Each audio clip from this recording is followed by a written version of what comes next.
Welcome, everyone, to BC Townhalls 2024. My name is Lynn, and I'm the co-host for this evening. And who are we? BC Townhalls 2024.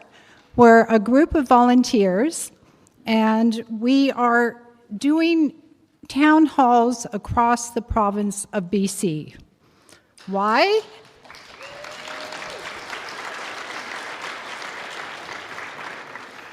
Why are we doing that? Because we want to get people out talking face to face, and we want everyone connecting. That's the purpose of BC Townhalls 2024. And we want to let you know that we're nonpartisan, we're non-political, and we're not affiliated with any other organization. We want to provide you with a platform where you can hear all sides of an issue, and people get to ask questions. And it's great to see so many of you here. We'll be able to have a chance, like as Linda said, doing the thing of talking with each other, finding people who want to share some of your concerns. And we always come to the last thing as being, what can we do now? And that's where you're going to figure out things that you can do now. They are concerned citizens, and they want to see things go in a direction that is going to be good for these communities, good for us. And hopefully all over BC, these are going to be happening. Dr. Stephen Malthouse is with us tonight. Thank you.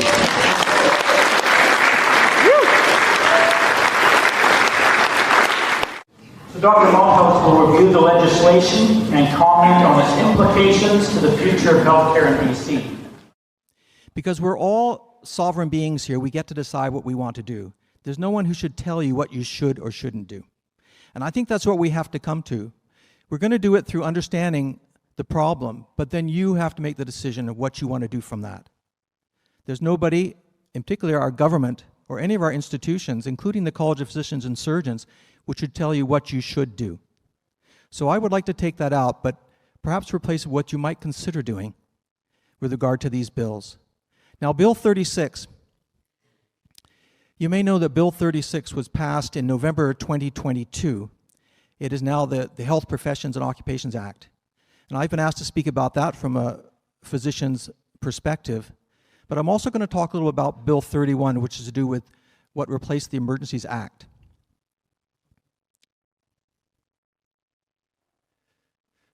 Now, I'm just going to run through a few slides here because you know that more than 1 million people, I'm sure you know, that more than 1 million people do not have a family doctor in British Columbia. That they're closing emergency departments, maternity wards, ambulances are not arriving or arriving late. Doctors are leaving the province, retiring, getting sick. Walk-in clinics are closing. And before that, you'd have to line up before 9 a.m. before you could actually get into a walk-in clinic to see a physician. Things are looking tough for our province. Things are disintegrating. And if ever there was a term, build back better, it may have to be applied to something that's already being destroyed. That's our province and our healthcare. So this is an example from just from the CBC itself, and we know how much we love the CBC these days, about different things that they've published regarding the shortage of doctors and closing of different departments in the hospitals. And if we go on, though, and ask the Minister of Health, Adrian Dix, what's it looking like for the future? Well, Adrian Dix thinks everything is going great. At least that's what he's telling us. But the evidence is quite contrary to that. 60% of British Columbians do not or find it difficult to have a family doctor.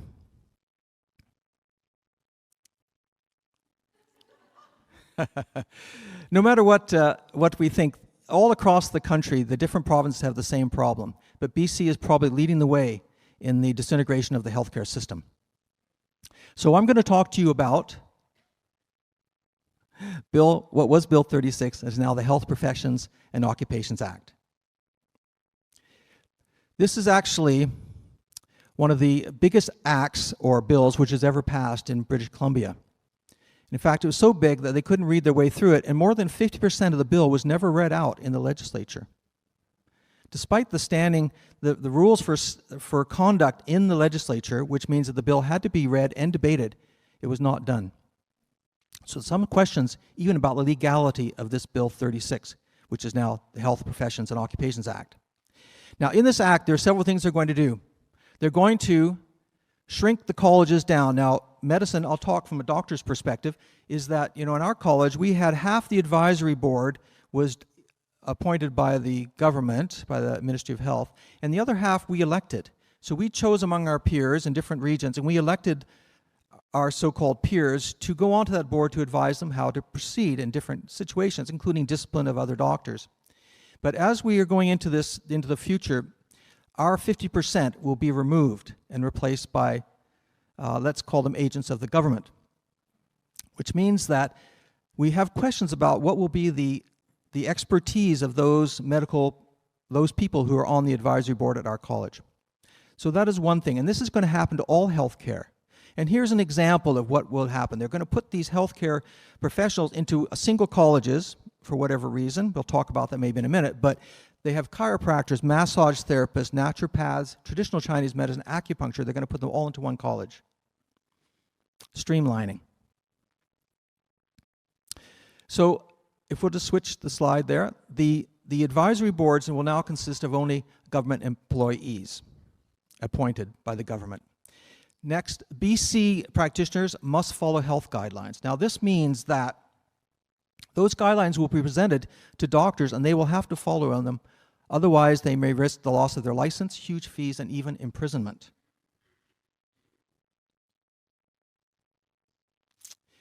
In this bill, there's also the terms false and misleading information. Now, this is not defined in the bill. It's not defined in the Act. It will be done behind closed doors by our politicians. So if you think about what that is, that even over the years, these last few years, hello Jan, over these last few years, doctors have been threatened for spreading misinformation. And of course, what we have seen in the last while is what we thought was conspiracy theories or incorrect information seems to have taken a bit of a flip-flop, and that we've seen a lot of things that many of us predicted in the beginning have come out to be true. That is just one example.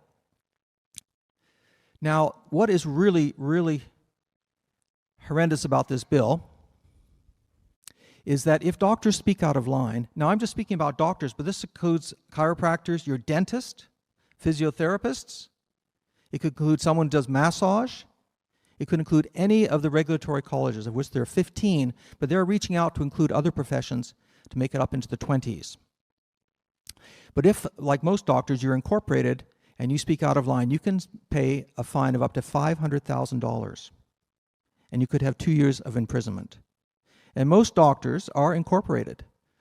So these are the large fines that they each could incur if they tell you something that they're not supposedly allowed to tell you. I don't know if you're aware, but doctors have been following guidelines for some time now. And guidelines kind of tell you what to do. You don't have to think for yourself, but there are people that are actually outside that guideline. So let's say I told you that you should take vitamin D 400 to 5,000 milligrams, international units per day, right, and have a blood test done. Now, that's not a guideline that we would see in a regular doctor's office. So potentially, the college or the appointees from the government sitting at the college could call me up and put me on the carpet for giving you that advice. So what this means is doctors who are unable to individualize to the patients in front of them or are not allowed to do their own research, which goes beyond the standard of care, better than the standard of care, those doctors will be penalized.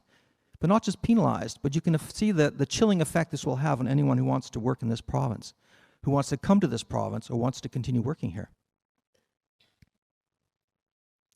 Another point which is really important for patients is that this act now allows the agents of the government to come into your office, a doctor's office, let's say, and to seize the patient records. So they can come and take your personal records. And in addition, they can actually lock the doctor's office before any type of investigation of any wrongdoing has been carried out. So one day you could come to your doctor's office and find that it's closed. No investigation has to proceed before that can be done.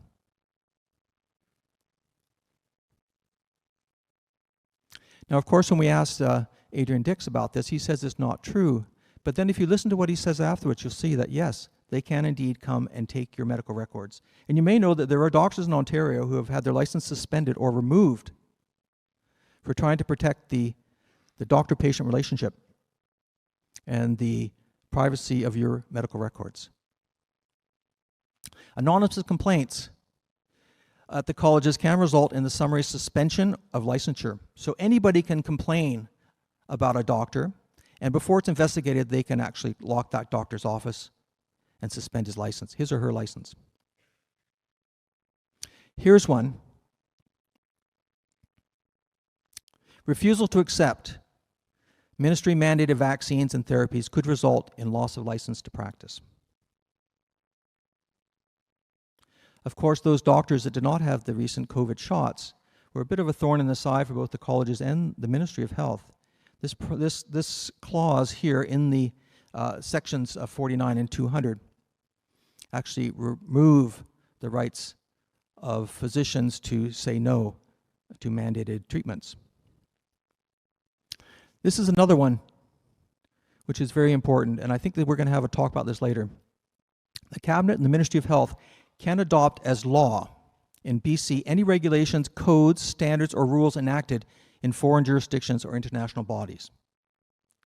And already there's some talk about this, how the WHO and through the World Health Organization, through the pandemic treaty and through the international health regulations, is trying to take over public health globally, but particularly in Canada. We already know there is foreign interference, and there's very little that we seem to be able to do about that. So what does the HPOA, the Health Professions Occupations Act, really mean? Well, one, the government can now has full control of all your healthcare providers, what they can say to you and how they can treat you. Your private health records will be seized by the government at any time. They can be. The government can adopt foreign rules and regulations without oversight. The Health Professions Occupations Act will affect your family's access to doctors, nurses, chiropractors, naturopaths, dentists, optometrists, physiotherapists, etc. And finally, hospital departments will continue to close and treatments will be delayed. So, how are you feeling about that so far? It seems pretty gloomy. But there's more to come. I'm going to talk now a little bit about Bill 31, which is called the Emergency and Disaster Management Act. This BC passed this new legislation. It's aimed at preparing for and mitigating emergencies. Now, if we look back, it was in 2015 that the UN met in Japan to come up with something very similar to this, the Framework for Disaster Risk Reduction. And if you look at the material that they came out with, this is back in 2015, you can see the term Build Back Better. I know many of us have seen that more recently. We also see that it's a UN initiative. So this may look back into who is actually reaching into Canada to help us make these laws. But they made an update to the Emergencies Act. And why did they do that? Why did they change the definition of emergency? They include it now in this transmissible disease, environmental toxins, security threats, and terrorist activities on top of what they had already. Now, why did they do that? Well, you know, this is why they thought they did it. Because they were streamlining. Because they were modernizing. And they were clarifying. These are terms that you should always have your red flags go up when you see them. All right? These are excuses for changing something, and there may be an ulterior motive. So let's look at Bill 31. It's a big bill. Essentially, it's about emergencies and what they can do during those emergencies. So I'm just going to highlight a few things in here. You may notice that they brought in climate change as a reason for an emergency. Also, they have imposing large penalties for compliance, enforcement, and cost recovery. They never had this before. Next. Now, the local government, that means your municipality can also declare an emergency. It doesn't have to be a provincial emergency. If the local authority is satisfied that an emergency is present, and they have reasonable grounds to believe that it's present. Next. If the minister is satisfied that there's an emergency, on you go. An emergency can call for a variety of reasons, including supporting a specific initiative. General power to do all things necessary. The minister may, by order, do all acts and implement all procedures that the minister is satisfied are necessary. The minister has complete power. They can restrict travel, business, any event. They can take your land, your property, particularly your personal property. They can kick you out of your house if there's an emergency. And it is an offense to interfere with the actions of the government during this emergency time. What the penalties are: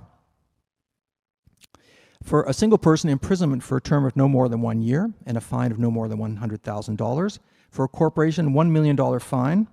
Now, if you happen to be an officer, a director, an employee, you can be fined up to $300,000 and put in prison for 1 year.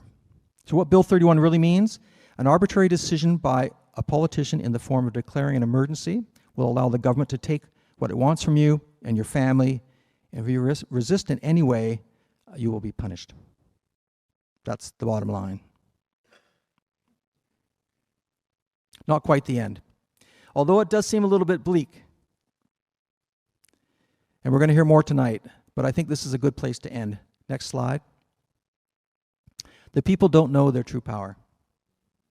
And I think that is a good reason that we're here tonight, so we can actually learn the problems, ask questions, and find out what we can do as grassroots to make changes.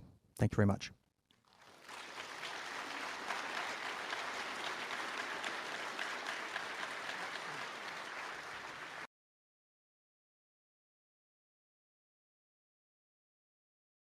So hi, everybody.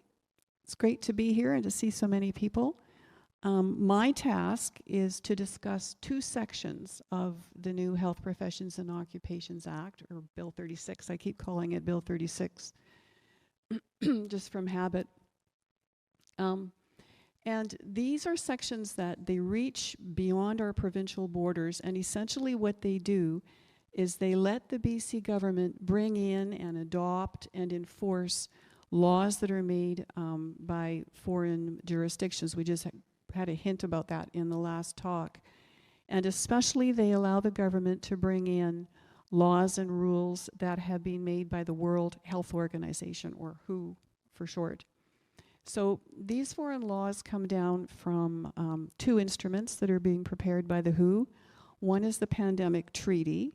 How many people here have heard of the WHO's Pandemic Treaty? Lots of people, yeah, 80% are or so. And then the second instrument that's being prepared by the WHO is the International Health Regulations. So we'll see how these two WHO instruments dovetail with two sections in the Health Professions and Occupations Act. And just before I carry on, the discussion gets a little bit technical. I kind of can't help it because I'm a lawyer. But there's some handouts that I've prepared, and they will be available at a table at the front there for people to pick up with the wording of the statute and just highlighting some of the main points of what I'll be saying, because there's a lot of information and you can't be expected to remember it all. So first, to look to the international scene and the Pandemic Treaty. Here is how the Pandemic Treaty is explained on the Canada government website, and the current government is in favor of the treaty, so this is a positive slant, so this is their perspective. Canada is working closely with other countries and international partners to strengthen global pandemic prevention, preparedness, and response. This includes the development of a new World Health Organization convention, which is sometimes called, and then you'll have heard of these names, a pandemic treaty, a pandemic accord, or a pandemic instrument. And the instrument is intended to strengthen and coordinate national and international efforts to prevent, prepare for, and respond to pandemics. So that's the way they present their goal. So this treaty addresses pandemics, or what's also called public health emergencies in the legislation. There's going to be a vote on this treaty on May 24th in Geneva, the upcoming May 24th. And every nation, member nation of the WHO, there's 194 of them, will have a vote. And Canada is one of those member nations. If the treaty is approved in its present format as it's being proposed, these partners include provincial governments. So this is where BC comes in anticipation of ratifying the treaty and bringing it into Canada. As part of our law, the feds have been collaborating with the provinces, and my understanding is that BC is kind of one of the poster children of their efforts. So that's the pandemic treaty. The second instrument coming down from the WHO that will affect us if we vote for it is the international health regulations. So these regulations are general in scope, whereas the treaty deals only with pandemics and public health emergencies. The regulations will cover all healthcare matters generally. Apparently they're also going to cover animal health. I've heard that they're contemplating mandatory mRNA vaccines for animals. So that's going to affect our farmers and the food that we eat. It's scary. So the WHO already had international health regulations, but the difference is that before this they were only advisory, and therefore they were not binding. But an amendment is now proposed, and it's being hotly contested by some people in the European parliaments, to upgrade the regulations from non-binding to binding on all member states. So the way that it would work, the way the procedure would flow is this coming May, Canada will vote on the treaty and the new regulations in Geneva, and then if they're approved, they'll become law in Canada, and then under the way our laws are set out, the provinces will become responsible to implement those laws within their borders, hence Bill 36. So the effective result of all this is that the WHO has become effectively a legislative body for Canada. They're making our healthcare laws even though we don't know the people there, we haven't elected them, we have virtually no power of oversight, and we can't remove them in the next election. They're there, and they're making our laws. So to turn back now to our provincial law and to Bill 36, or the Health Professions and Occupations Act, we'll see how the two sections tie in.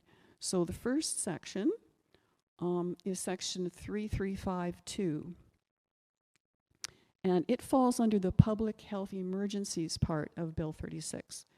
And it says that in a public health emergency, which would include a pandemic, the provincial health officer, and that's presently Dr. Bonnie Henry, may adopt by reference a regulation, a code is a law, or a standard or a rule that's been enacted in another jurisdiction, including a foreign jurisdiction. So that's bringing in the foreign laws into our province.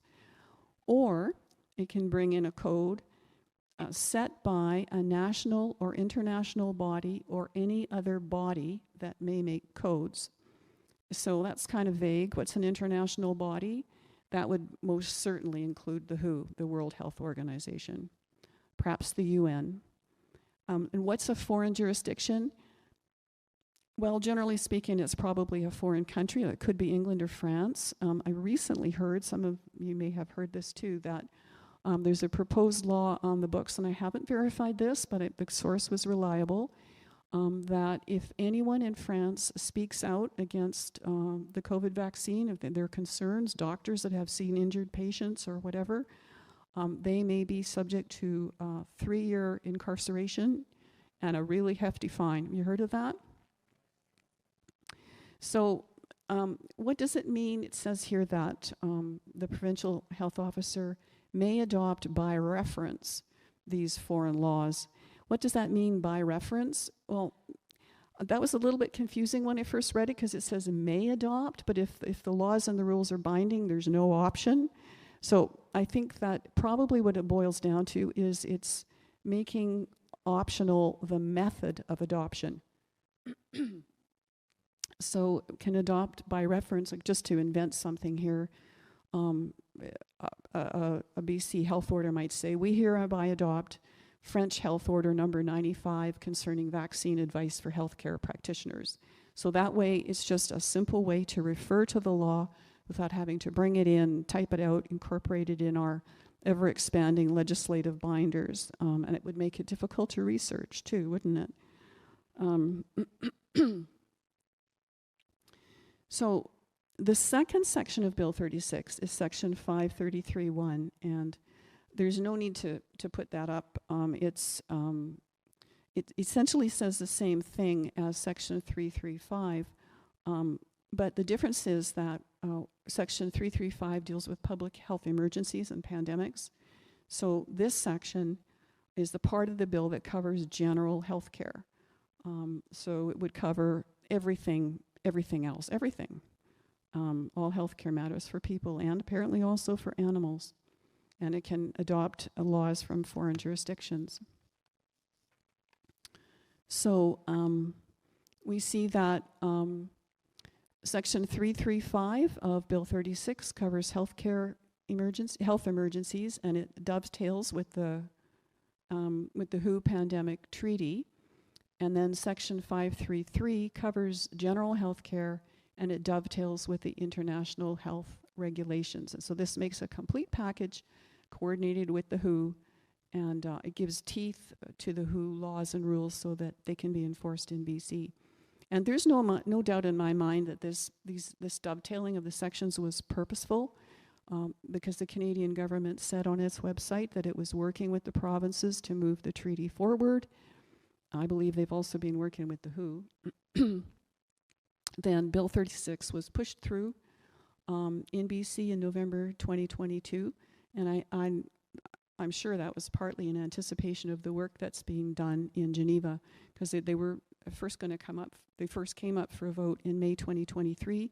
They weren't approved. They went back to the drawing board, and now they're voting on it again in this coming May.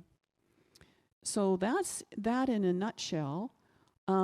What are the objections to the new treaty and regulations? Like, what did the critics say exactly? What's wrong? They say that while the goals seem great, they really have grave concerns, and I've distilled their concerns down into 4 main points.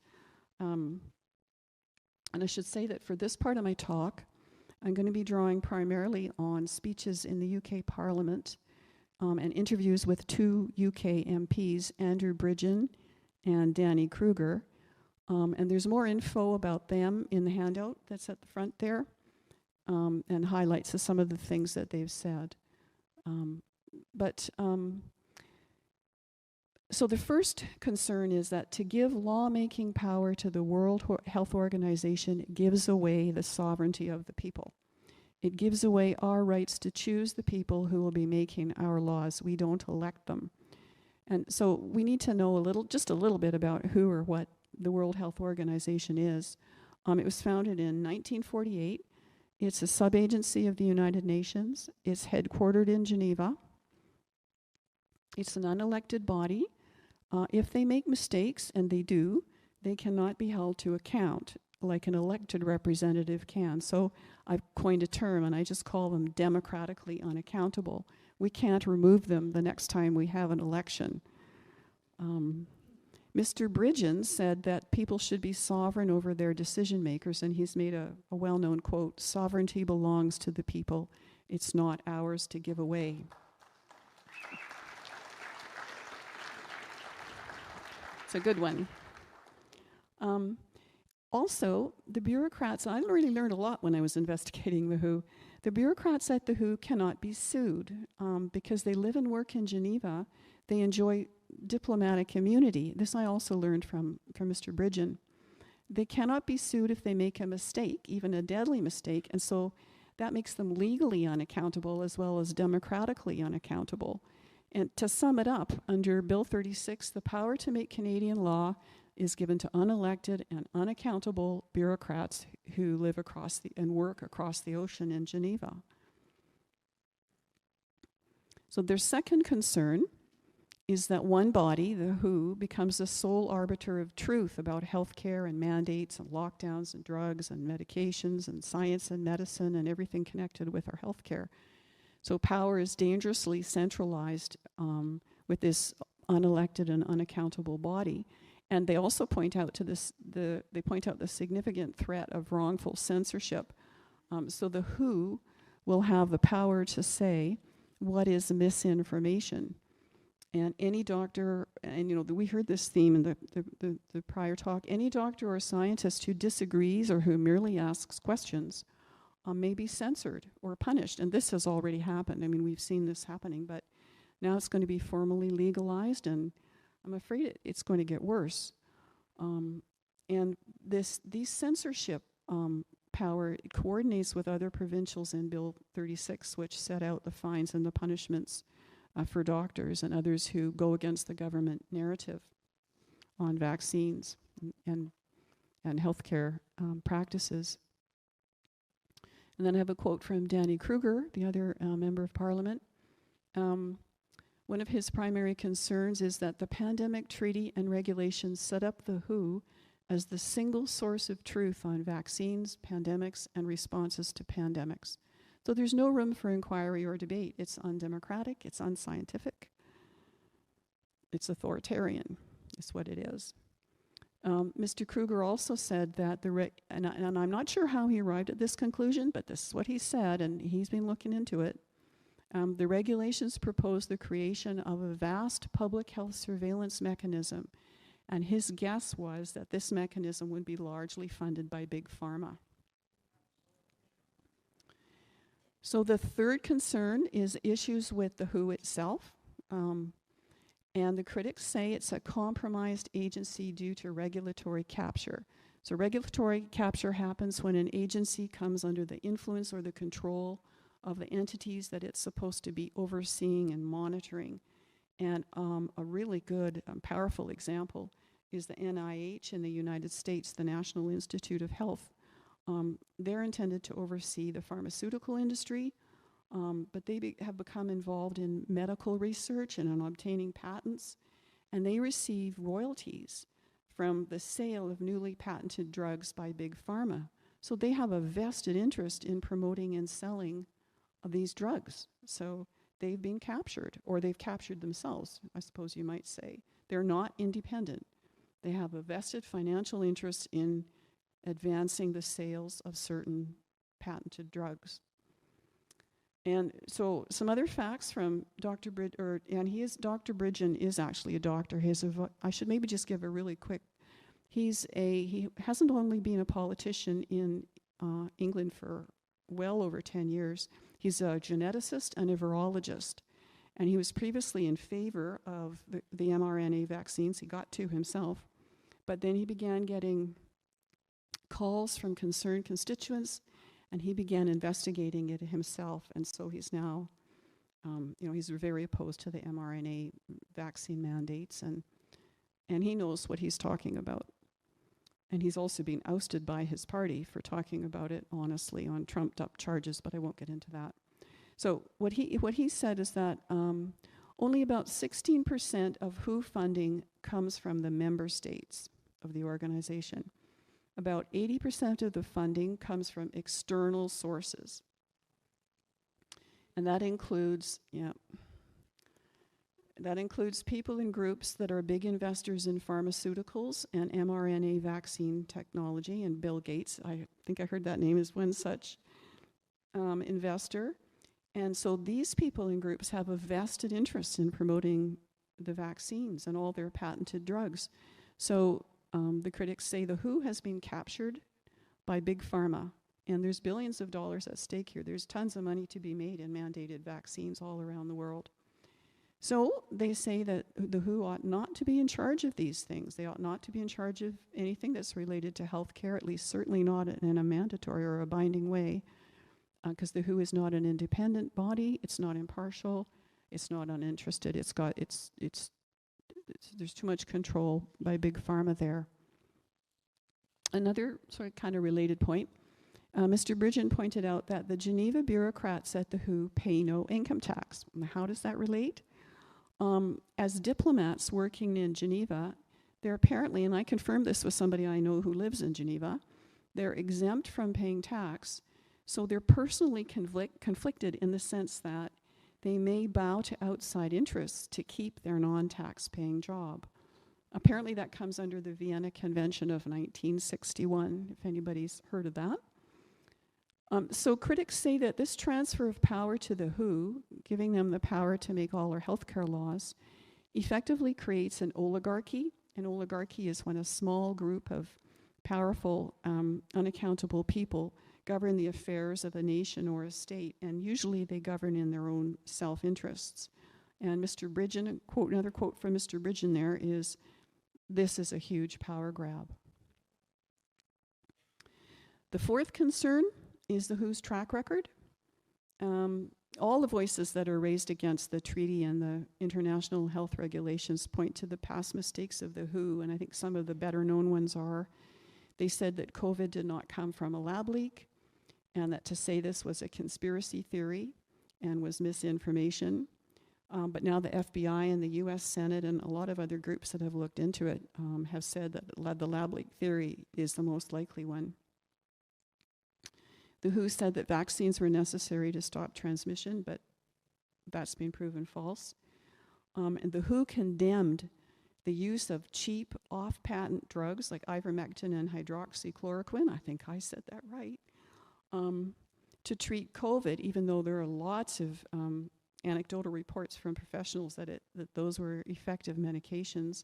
But Big Pharma could not profit from those cheap off-patent drugs. And so the WHO demonized them. And so they're not trustworthy because they are captured. So that's it for the four concerns, and that's it for my talk. Much more can be said, but just in conclusion, if Canada votes to adopt the WHO Treaty and the regulations, then the people's power to monitor their laws and challenge them and hold their lawmakers accountable is damaged or lost, and massive powers are transferred to an outside agency that is captured by Big Pharma. And our new Health Professions and Occupations Act is going to enable all this to come to pass in our province. Thank you.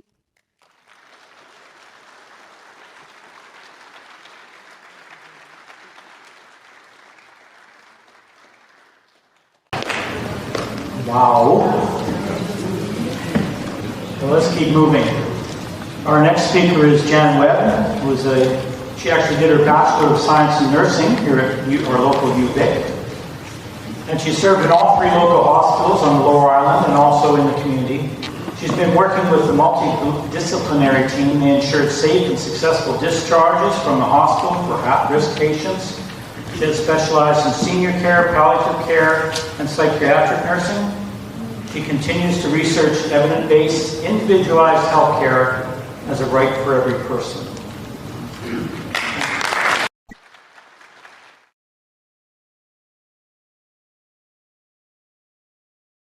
Great to see some familiar faces and some new faces. As it was mentioned, I'm Jan Webb, and I want to thank Stephen and Ruth particularly for very informative talk. And I just want to say, you know, for a lot of us, we've been aware of things changing for the last 4 years. Many of us haven't known what's going on or what we could do about it. And so I just want you to know that it's a process. It is a process to adjust to all the things that you thought were true and find out, like an onion, these layers keep being peeled off and you get to know more, and most of it isn't what you want to see. So I will admit I was there. I'm a fired nurse over the vaccine mandates, and I know that you were told that 2,500 nurses lost their jobs, who had questions or wanted to delay the vaccine. And just to let you know, the number now is estimated between 7 and 10,000 in the province, not 2,500. Why was that number given out? Because the part-time and casual nurses, which make up a huge portion of our healthcare teams, especially in acute care, were not counted.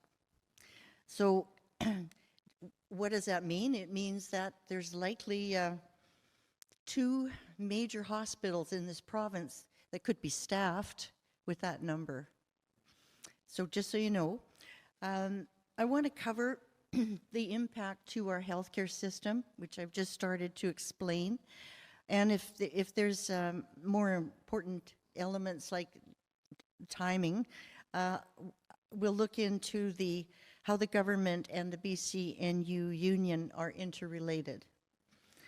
I have had all my historical vaccines, so I didn't take a position in 2021.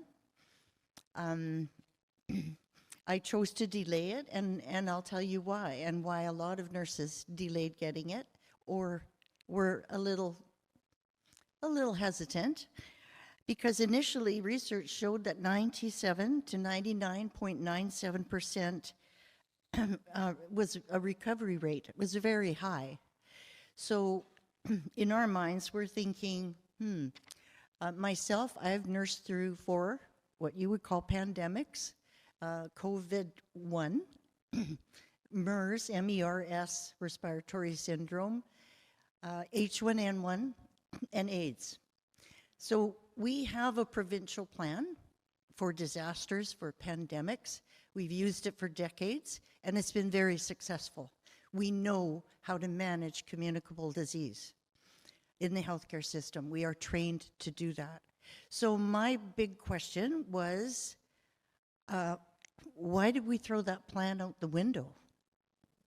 I was seeing measures being taken, and you all know what they were and remember what they were, painfully, 6 feet apart and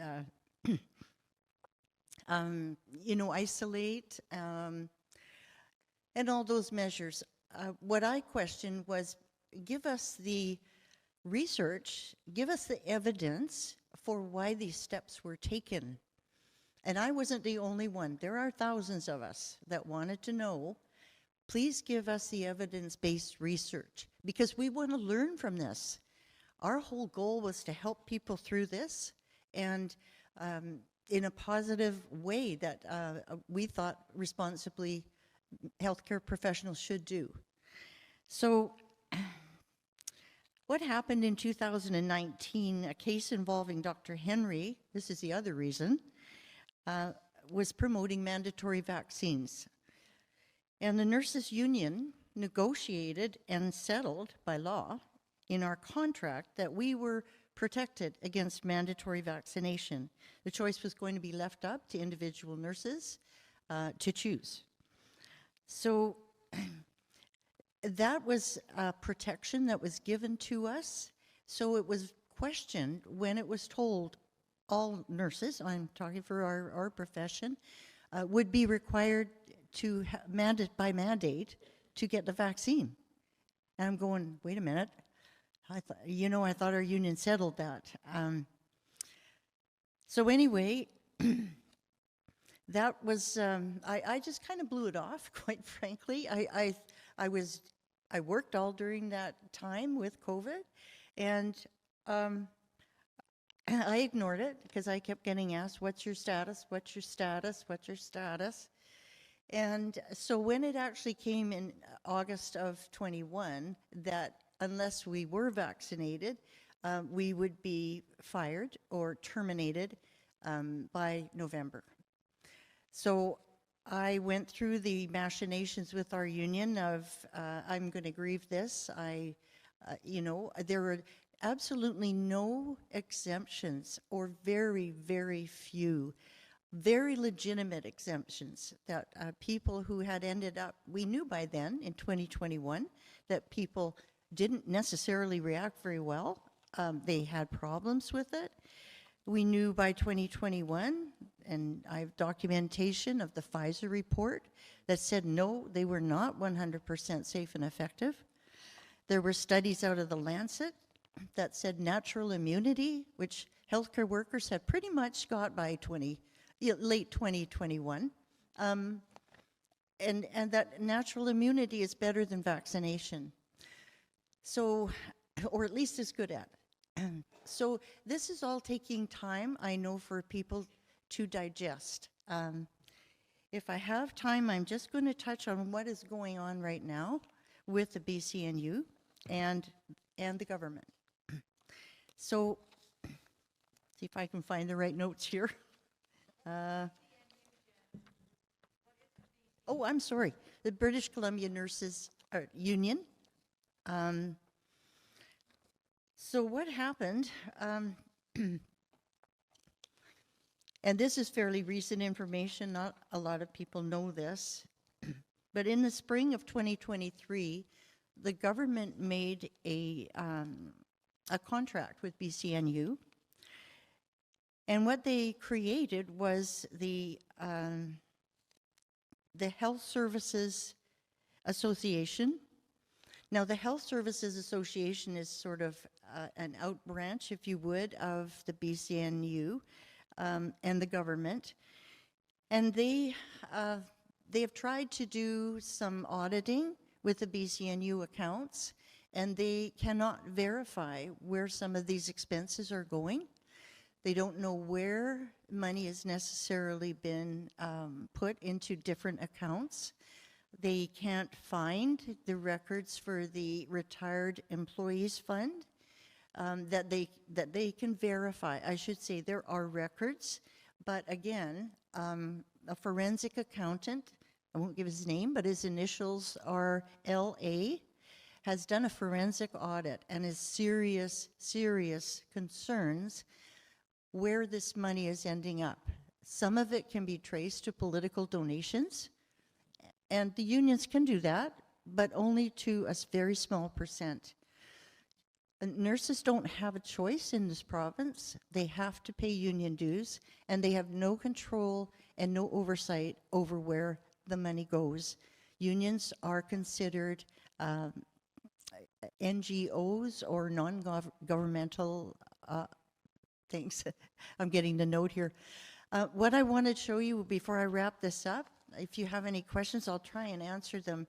But here's a remedy. I think we have to look at the bright side, because until we can address a problem and know the truth, we don't know how to solve it. And so I will put this at the back when we have questions and answers, or the mixer. It is the email for the representative that is on the labor board for the BCNU nurses. We're not going to be able to have arbitration. They have funnily, oddly, strangely enough, decided at the last minute, although it was supposed to happen on March 20th, now it's going to be delayed indefinitely. So our only recourse has actually been taken away. Anyway, I thank you very much for listening, and I'm happy to have a chat with you after. And thanks very much. We're switching gears now. We're going to the Housing Acts. That's Bill 47, 46, and 44. And these bills have caused quite a stir in our community. We're going to commence with a brief video that was created shortly after these bills were passed in November last year. So Mayor Kevin Murdoch has served on the Oak Bay Council for the past 12 years and was elected as mayor in November 2022. He brings a focus on fiscal discipline, good governance, and operational excellence to the role of mayor.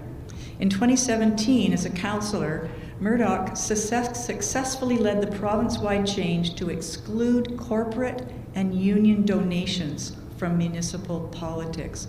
Hurrah! My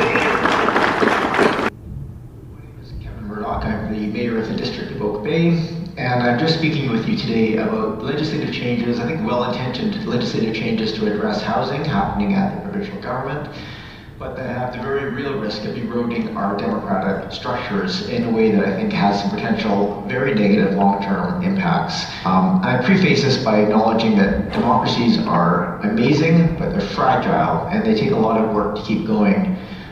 Democracies require the trust of the people that we serve, and we build and structure our organizations in a way to earn and keep that trust. Things like accountability, transparency, rule of law. Without that trust, we just can't survive. And I see these threatened with the new legislation.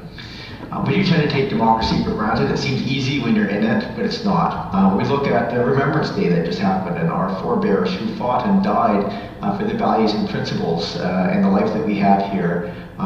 We can't let this go without at least recognizing the impact that this is happening. And these structures that we have really do strengthen or weakness our democracy. And I say this as well, I love local government. I think it's really an exemplary model for democracy. It was set up through the provincial government legislation in a way that is almost an idealized version of democracy, but it's done for specific reasons, and it's lasted for decades in very high functioning fashion for that reason. We're the closest to the people that we serve, we're nonpartisan, we're transparent. I just want to give a few examples. I think people don't necessarily understand how municipal government differs from our provincial and federal counterparts. For instance, the public is able to view all of the same information and advice provided to council at the same time that we receive it. So when our agendas come out, all the correspondence, all the staff reports, all the information is equally shared with both the public and the council. We are the same. Nothing happens behind closed doors. Our meetings are all open to the public. We can't run deficits, so all of our accounting has to meet with generally accepted accounting principles and is reported annually and is therefore tied to our priorities and accountability. We have public input on almost all of our agenda items, and in fact the public can even come and speak to us about issues that aren't even on the agenda but are of public interest. We are required to have equitable access and input from the public on matters. So, in fact, there's been court cases that have thrown out decisions that have been made when a public hearing didn't allow for everybody to be fully heard from. So, these are embedded in the structures that we have. And I think the last but definitely not least is the fact that we are all at a council table obligated to have an open mind. So we have to come to the council table listening, ready to listen, and that really tends to lead to a more consensus or at least compromise-driven decision-making. And this actually makes a lot of sense when you look at what we do. Most of our decisions are land use type decisions or supportive of that. So they typically have at least a 60 or often 80, 90, or even 100-year longer impacts. And when you're making those kind of decisions, it's really important to have all of the information possible available to you, all of the facts, so that when you're making that decision, you're making it with eyes wide open of the pros, the cons, the risks, the opportunities. It ensures that all of the decisions are being made on the same information. So we're not having 7 people with 7 different information sources. We all have the same information, and it prevents that secret influence that can happen. And it ensures clear delineation between professional staff advice, advisory bodies that might have a linear, specific knowledge base, the public, which may have a historical or more localized knowledge. Then, of course, council themselves, which have to take all of those sources of information and make decisions and be held accountable. So it's a very robust and intentionally designed, through provincial legislation, model of democracy. And it's being eroded. So just 1 year ago, there was an election at the municipal level. 161 municipalities, councillors, mayors went out and talked to their communities, developed priorities and policies, and were elected to enact that vision for their communities. Those votes lose much of their value with this new legislation. The visions, the priorities that were put forward by those councils are essentially being set aside as public hearings are forbidden, and the decisions that we want in terms of priorities are being pushed aside behind the provincial priorities. And I do note that history teaches us, this is always seems legitimate at the time. Oh, there's a crisis, we have to speed things up. But this is when rollbacks of democratic principles happen, and I think we have to be on the guard look out for it. And I believe this is one of those moments, the inflections in time, where we have to say, no, this is not the right, what we're losing is not worth what we're gaining. Because housing is a crisis, no doubt, but so is climate change, so is the overdose epidemic, so is the healthcare crisis and more. And while democratic approaches can slow these changes, I disagree that an entire level of government should be so gutted in the name of a crisis response. And in this case, particularly, when local governments have actually been really proactive, positive partners, even seeking provincial assistance to address the housing crisis. So what's happened? Over the last 2 weeks, the province has enacted a series of legislative changes that require changes to zoning and oversight, which strips powers from local government and really lets the development community have the primary say in the future community. We've even moved from requiring public input and having words around that effect to essentially banning it until all of these changes are enacted. It unfortunately also downloads an enormous amount of costs as all of these changes are being passed on to the local governments to enact, all of which take work and time that we're going to set aside other priorities. It is a blanket, very cookie-cutter approach, tackling all municipalities to increase all densities by 4 to 6 times what it is right now. But most critically, no input is allowed on these changes until after they've been enacted. The word that I've noticed has come up several times already from our speakers is organizations and governments are captured. So that's one of the main concerns that our next speaker, Sasha Izard, who ran for council in 2022. He's very concerned about exposing the Urban Development Institute and real estate lobby. And he believes these people have captured multiple levels of government.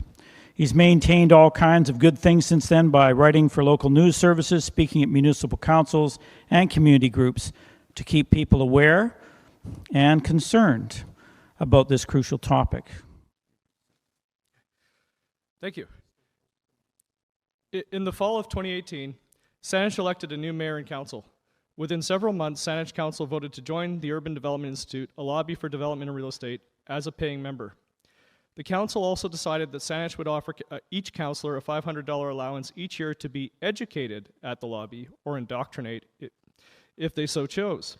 During that term, numerous people were placed on committees, task forces, and advisory panels in Saanich that had associations to the lobby, whether directly as in one of the board of directors or through giving presentations through the lobby or through working for UDI member companies. Much policy was advanced on these committees, task forces, panels, etc., some of it now going into the new official community plan for Saanich that the public will have its last chance at a public hearing on, likely next month. In 2022, I ran for Saanich Council to expose what I saw as numerous, at the very least, ethical conflicts of interest, with branches of the government becoming a paying member of the lobby. In 2022, the 3 elected officials that left Saanich that fall all found work after working for UDI member companies.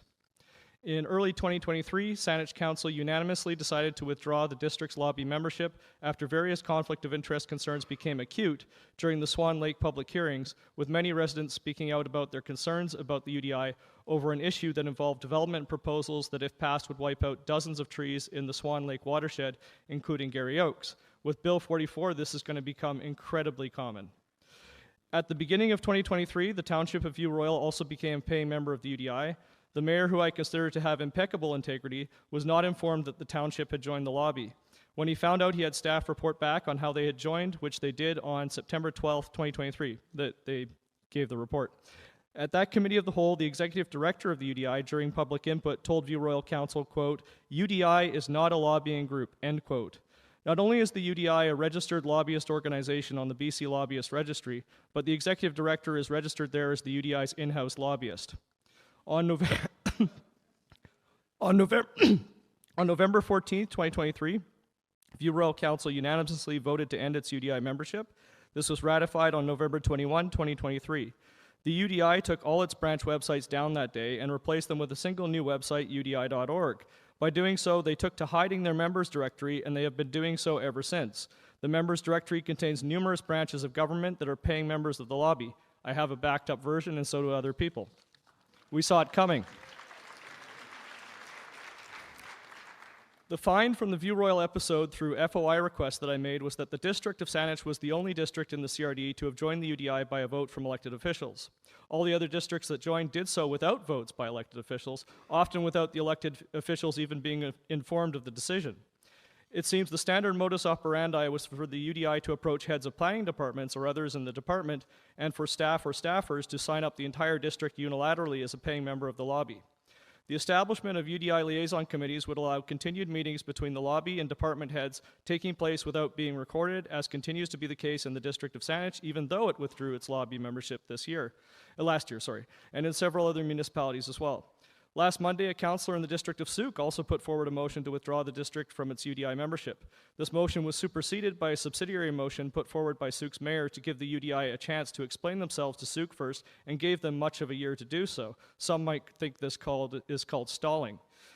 Along with Souk, the city of Victoria, Oak Bay, Colwood, Langford, and Esquimalt are all still paying members of the UDI, as is the CRD.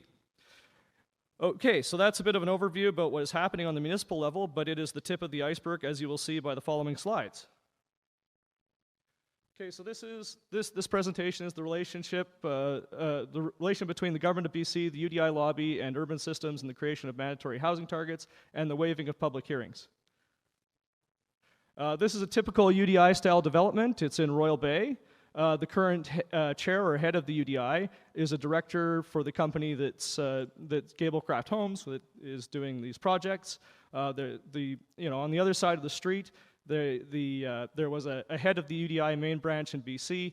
He's getting half of the $1.2 billion of housing going in there, and another company, Seacliff, is getting the other part. Urban Systems did the change to the Colwood OCP that allowed this to take place, or they were a key player in that. Yeah, this is what we can look for our future. Looks great, right? So next slide, please. So this is a diagram that shows the membership system. Saanich withdrew this year, View Royal withdrew this year, but just because you withdraw doesn't mean it's still not a full circle, because the municipalities are part of the government, the regional government is part of the provincial government as well, and you've got finance, private sector entities, consulting companies, private industry. All of these are members. You've got the media, Glacier Media, the parent company of the Times Colonist. The Times Colonist is official media partner of the UDI. Crown corporations are in there, and statutory entities like TransLink. I mean, if you're going to talk about regulatory capture, you're looking at it. If we can continue. So this is a chart of lobbying, how they infiltrate various levels of government. You've got the RHAC committees, the Regional Housing Advisory Committee, that advises the CRD on its regional growth strategy, which then the OCP has to comply to. And sometimes they subcontract various projects to Urban Matters, which is a subsidiary of UDI member company, Urban Systems. They often target the Premier's office and the Ministry of Housing, if you read the stuff on the lobbyist registry. Yeah, Crown corporations, the federal government, maybe. That's an interesting question. Yeah, so, and then they lobby on various things, mandatory housing targets, waiving public hearings, and then you get things like Bill 44 and Bill 47. There's no mystery. If we continue. So this is a more complex one, and actually it's just a galaxy of lobbying, and this is just a snippet of me trying to jam as much as I could on the screen. Better software is actually needed to show what the UDI network really is. We can change the slide, please. So this shows what's prepared by the government. You got Bill 47, Bill 44, you got housing needs reports, you have DCC policy prepared by a UDI member company. So you have the province naughty list, which a UDI in-house lobbyist was actually one of the experts that the government hired for that, which was exposed by City Hall Watch in Vancouver. And then the goals are more construction, waiving public hearings, upzoning, everything the construction industry wants. And then you have this really confusing network of informing back and forth, and surprise, the UDI is there to make sure this doesn't all collide, which is quite complicated, but it's a very advanced operation they have going. And the goal, as you can see, of all this informing is to get the OCP, the official community plan, which is not really a community plan because we can see who's really informing it. And the goal of that is to get to zoning ultimately, and that's what Bill 44 and 47 ultimately achieves. And then you have requires conformance. So you have various things are now required to conform. You have forced housing targets, this kind of thing. You have the regional growth strategy. It ultimately forces the OCP to conform to a vision that is much that put forward by the UDI, not by the communities themselves who are getting kicked out of public hearings, which is also something the UDI has been pushing. So then once you get the OCP, you get zoning, and that's the ultimate goal because the development industry can make an absolute skyrocketing fortune off zoning. And then you have payments. So who's paying for all this? It's you. You're paying for this. The taxpayer's paying for it. Isn't that encouraging? Private companies are also paying into the UDI, but the government is funding this through, they have grants they give. The crown corporations give grants. They got hundreds of thousands of dollars in emergency response payment for COVID. That's in the BC Lobbyist Registry, almost $300,000 in one payment. So this is from the UDI's 2023-2022 annual report. It shows advocacy initiatives. Advocacy tends to be a code word for lobbying. And it shows what they are lobbying the various municipalities on. If your municipality is under that, now you know what they've been lobbying them on. So that's the end of the slides. Yeah, so the final public hearing for the new official community plan for Saanich is likely to take place next month. The local area plans for Saanich are set to likely be downgraded from OCP bylaw by a final decision to adopt them as a council resolution next month, thus rendering them non-binding. A council resolution is as binding as a New Year's resolution. What is stated policy is nothing less than wishful thinking. What matters is whether something is binding or not in the court of law. This will ensure that they are no longer binding. Sections 7.2.3, 7.2.4, and others in the new proposed OCP are being put in place to ensure that the new OCP, which is overwhelmingly a construction OCP, will override the local area plans. I've written several articles about how the public of Saanich are not being informed of how this subtle but with profound implications disempowering of the local area plans will be. The residents' associations have been as quiet as a mouse on this subject and have not been informing their members about this. Some of the articles that I mentioned are on my website, sashaizard.com. You can also email me at info@sashaizard.com. There's a website, crdwatch.ca, which is a local news website. I have a number of articles on there. We're welcoming people to write articles. There's CRD Watch on Facebook. That's where we talk about a lot of these issues because there's a lot to cover, more than I could possibly cover in 10 minutes. There's a protest on March 29th at City Hall in Saanich to save the local area plans, which will likely be, they will non-binding next month. So that's, the end of them really, except as a sort of fantasy statement. And to oppose Bill 44. Protests should be organized against Bill 44 at the Ledge, and I hope there's many protests because this is the end of our local area plans. It's authoritarianism. It's the higher levels of government telling the local levels of government, you're not important anymore. You're locals, you're NIMBYs, we're your new leaders. And they're totally in it with the construction industry. The UDI has donated directly to the BC NDP in 2011 and 2017, and the UDI's claim that they are nonpartisan seems to me to be false because they've only donated directly to one party. That seems pretty partisan to me. Did I mention before you spoke about capture? Thank you for defining it. UDI.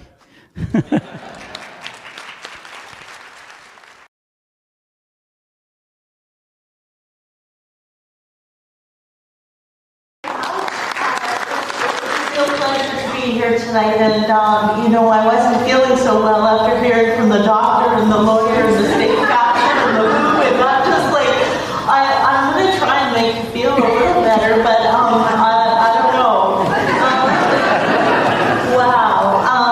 State capture. My story is about how the CRD, the Capital Regional District, has been captured during COVID, so it kind of puts things together. So just before anyone starts throwing tomatoes at me, I'm 100% not a developer-funded councillor. I have not accepted a dime from a developer ever. I did not fill in the Homes for Living survey. We have a sort of a developed type common-minded council slate. Anyways, what I wanted to talk about was what happened. So during my first term of council, which was an absolute, so first of all, I want to talk about the spirit of Saanich. I became elected after learning about a very feisty group of Saanich residents. The history of Saanich, the foundation of the municipality of Saanich is built on civic engagement, okay? Co-governance, input from the people, and exemplary councils. That's how we created our books. That's how we created our urban containment boundary. That's how we created the green belt plan. That's how we created our 13 local area plans. And I'll have you know that those local area plans have inside of them embedded 100 years of civic engagement from residents of Saanich. Many of those residents were my mentors and my teachers. Last term, when the public was out of the chambers, those local area plans, by recommendation, when the public was out of the chambers with COVID-19, the development community was still in via the Mayor's Standing Group on Housing. They made recommendations. One of the recommendations they made was to suspend the local area plans. For me, this was devastating. Okay, so for the last 5 years, I've been standing up for these local area plans, and as previous speakers have mentioned, they have been superseded by what is going on with the provincial government. So I have to tell you, I used to be so proud of my job because like Mayor Kevin Murdoch mentioned, local government's the most important level of government. We're close to the people, we're close to community. Via zoning, okay, we are in charge of zoning. Well, we were, and we still are until June, so we really need to build up this campaign, but zoning was our magic wand. We were the most important level of government for affordable housing and environmental sustainability. And you know what? The province has come and they have overridden municipal authority on zoning. So they've basically taken away our magic wand. They did this because we weren't creating housing fast enough. We were called NIMBYs and we were put on the naughty list. And this was heartbreaking to me, okay, because the residents of Saanich believed in me, and I've been working with community for a long, long time. So more recommendations from the development community happened during COVID-19. Our local area plans were suspended. Our environmental policy was delayed. Our developer cost charges were delayed. We had interim CACs. Our urban forestry was delayed. So right now, the sustainable Saanich that I ran for, in my opinion, is not sustainable at all because we do not have all of our environmental policies in line. So here now we have the province coming down with these housing targets, which I will add, they did not have First Nations consultation. They did not consult with the public. Who they consulted with, which is proved by FOI, is the development community. Housing experts, they are called, okay, about this. So what is going to happen now is, as Mayor Kevin Murdoch mentioned, is now in a single family lot, we can build 4 to 6, we can build a 3-story apartment building on a single family lot. Do you know what the planner's word for it is when we clear the land? It's called sterilization. We take the trees out, we take the soil off. You know, in 1 cubic foot of soil, there's 5,500 species of biodiversity. You know what? We have been provincially renowned for our environmental policy, and right now, we are not ready for this development, okay? We live in the imperiled Douglas fir biogeoclimatic zone and the Sunset Dairy Oak ecosystem. We are a Canadian biodiversity hotspot, and to me, right now, I am just the environment. I worry about climate change. Right now, at this moment, we are the most climate-logical place in Canada to live. We have so much forest, and I've seen so much go. So I've been standing up, and last term was a devastating term for me.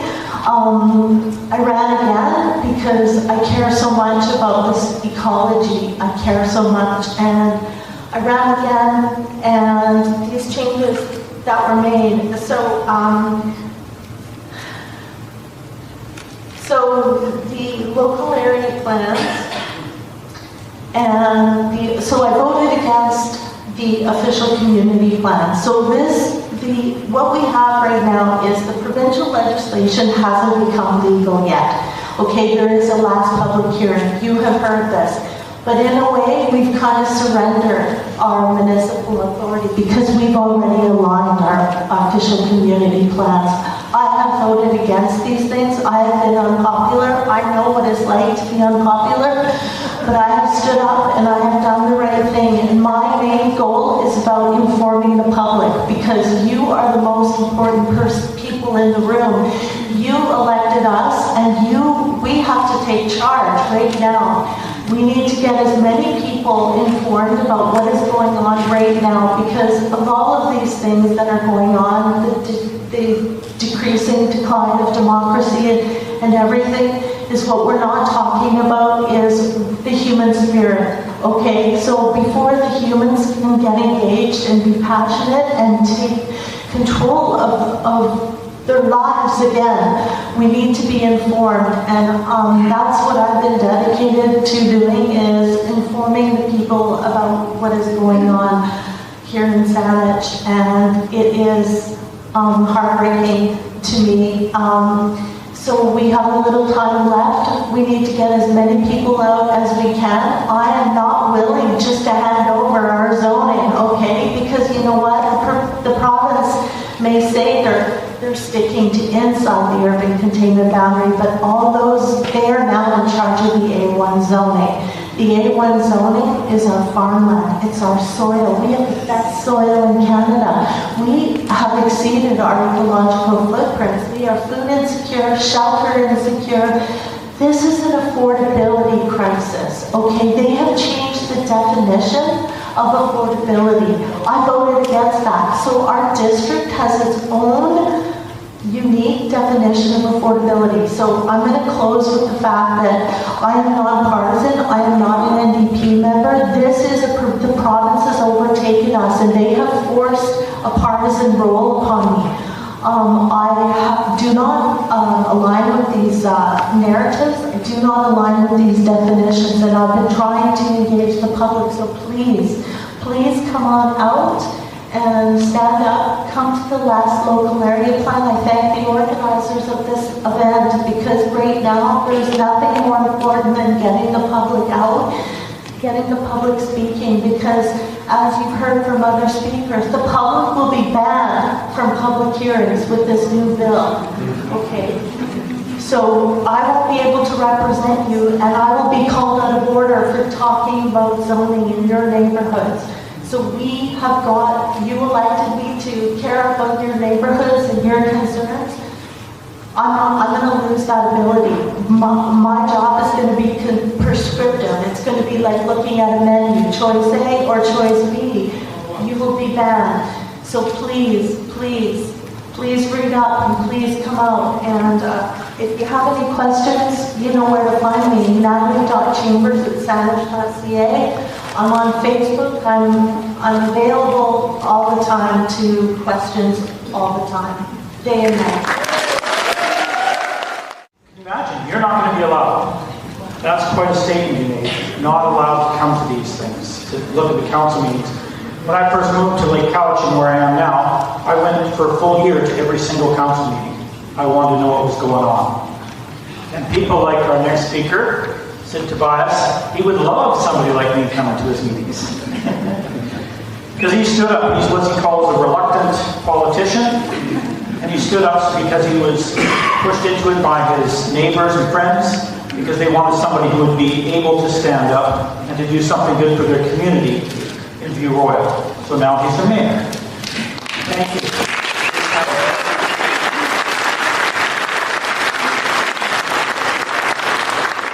Good evening, and it's great to see so many of you out here tonight.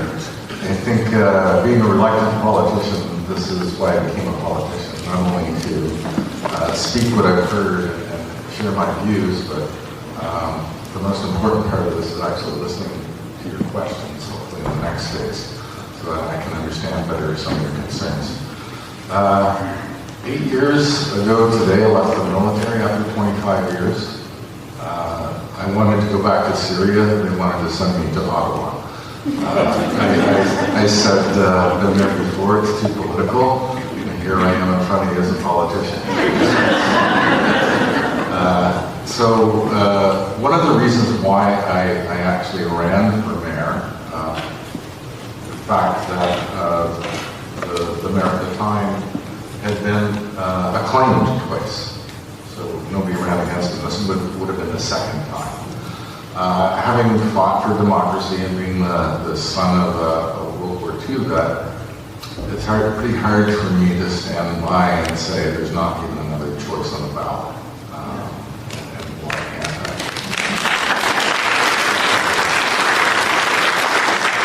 One of the reasons why I ran was the official community plan at the time had been influenced, so it had rezoned corridors as high density, despite the perspective of the community.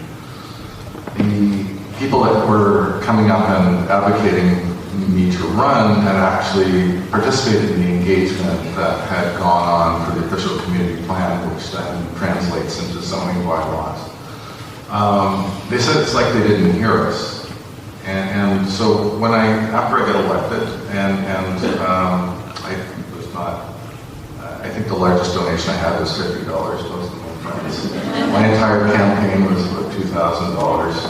I designed my own website and put a sign out. What I did do is go to communities, go to stratas, meet with neighborhoods in their backyards. And what came of it was I was able to actually speak to people as a group instead of doing door-to-door at the most inopportune time. There's no convenient time when you knock on somebody's door, right? Let's be honest. But by meeting with groups, I saw a different dynamic happen. You know, they wouldn't know each other. It would be the lady with the picket fence or the cool hair or whatever. And after, you know, meeting with them and having a discussion, it wasn't my objective, but all of a sudden they were trading texts, emails, they knew each other's first name. So in the process of going around and campaigning, people are actually learning who their neighbors were, which was, I thought, really cool because it's harder and harder to do that for whatever reason. So as I dug into why wasn't this OCP set for engagement, it took me 8 months to uncover that that was never the design of the engagement. They didn't have a design. They didn't really want to hear from people. They wanted to inform people about what the plan was. And I said, that's not engagement. During my day job after I left the military, I worked for the Environmental Assessment Office. And I build teams to build software, have people think differently about how they work. Ironically, one of the things that I built in this past year was a new engagement platform for the government that's about to be launched. It's already launched for the Environmental Assessment Office. And of course we do a lot of engagement, environmental assessment, First Nations, every engagement that we do, we create an issue, right? And that issue has to have a mitigation, and that mitigation is tracked. And our compliance and enforcement team actually force the proponent to ensure that that mitigation is actually happening. That is public engagement, as far as I'm concerned. Everything you say is tracked because there's important nuggets in there that could be lost. One example that I'll give you is that a mining company was going to build a mining road to the mine. And if it wasn't for one person speaking out and saying, I hope you're going to avoid the old cemetery that was there. It was no longer marked. And sure enough, we dug through historical records, and there was certainly a cemetery there, and they actually managed to keep it around.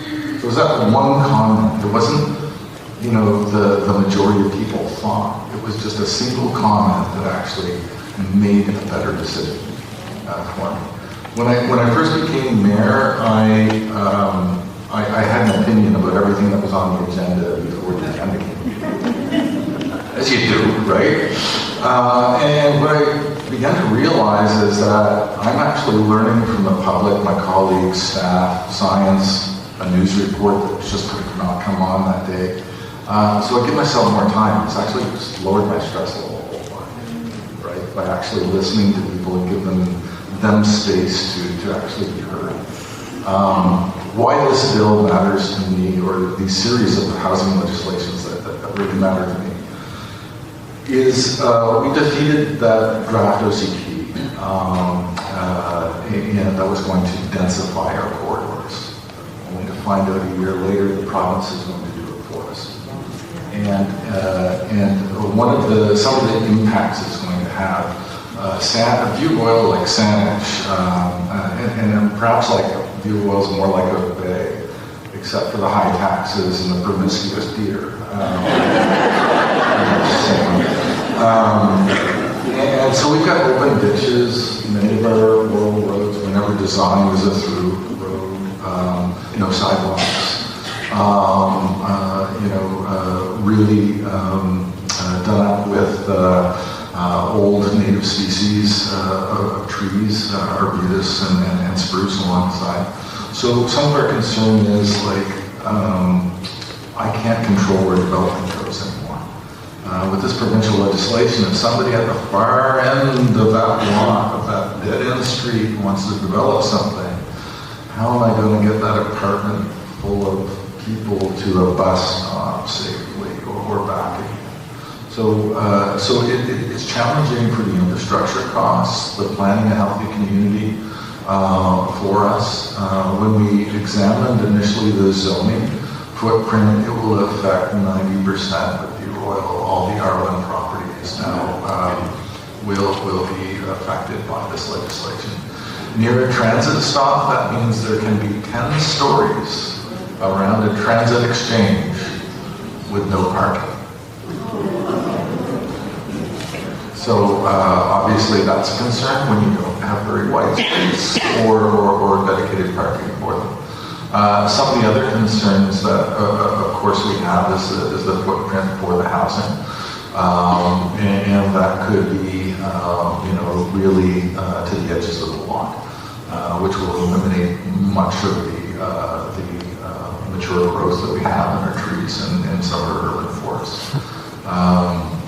So the concern with being able to manage growth is no longer a capacity of council to do. Or to do those important local area plans for the neighborhoods, to bring in your neighbors, and in our case our children, to help devise what their future is going to actually look like. I will say this much, and it's not easy to badmouth the government in power now. I don't think anybody's feeling intentioned here, right? I think everybody wants to provide housing. And in my simple mind, I say, what happened to the increased demand? Why us? And when you look at it, this little gem of southern Vancouver Island will never satisfy housing demand. Never. Doesn't matter how much we do. There will always be somebody retiring from Saskatchewan that wants to move to Always, right? And so what I'm concerned about is housing need. What do we need? Right? And my need is kind of defined by who's going to work at Quality Foods, who's going to work at the daycare, where can they afford to live? How can we afford to sustain our communities? And what I've seen happening, and even though it was a previous council's decision, I've got to take the chops and take responsibility for it, we have ripped down affordable low-rise apartments to put up higher density market value apartments that nobody can afford to live in. And that is a genuine concern. Being a young sailor who I was born in Esquimalt, came out at St. Joe's downtown, like probably many of you had, but grew up on the East Coast. I came back in 1991, and I can tell you right now that if we did not have low-rise apartments that were affordable, living just above the property line and being a young sailor, I wouldn't have a place to live. So what I'd encourage you to do during question periods or your comments or opinions is really ask us the tough questions. This legislation is already passed, right? There's nothing we can do about it aside from protest. Being specific about what we protest, it needs to be amended. It's not one size fits all. So we need a government in there that's willing to listen to the type of amendments we want to have happen for us. But I thank you for your time tonight. I thank you very much for the organizers for organizing this. It really hits home when you talk about what's happening in our municipality. And what you've said to us is that we need to consider what is really going on behind the scenes. Now we're going to have a question period here. So state your name and who you're directing your question to. You don't get to hold the mic. Candace Elliott, and many questions, but this question I started with Sasha will now be for the 3 municipal representatives that are here, because there's... I'm not a municipal representative. Oh, but you're in the game, so that's...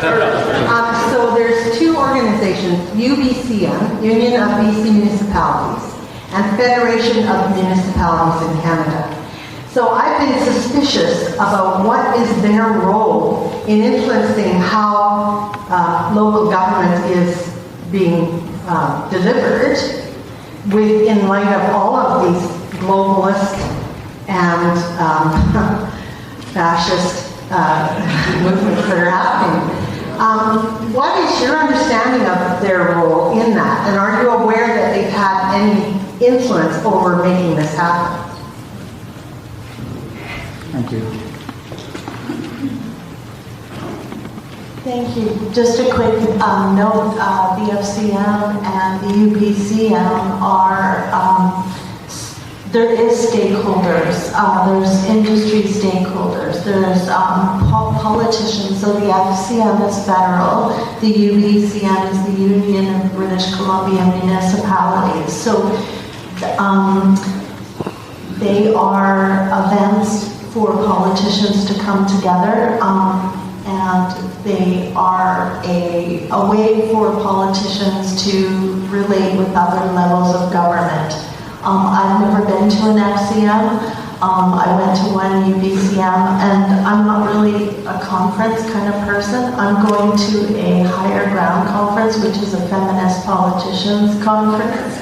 And that's coming up next weekend. But what it is so what happens is there's council resolutions to take to the UBCM. So council votes, a colleague will come up with an idea about, okay, let's say they want to talk about assisted living for seniors, and they would like that to become a provincial issue.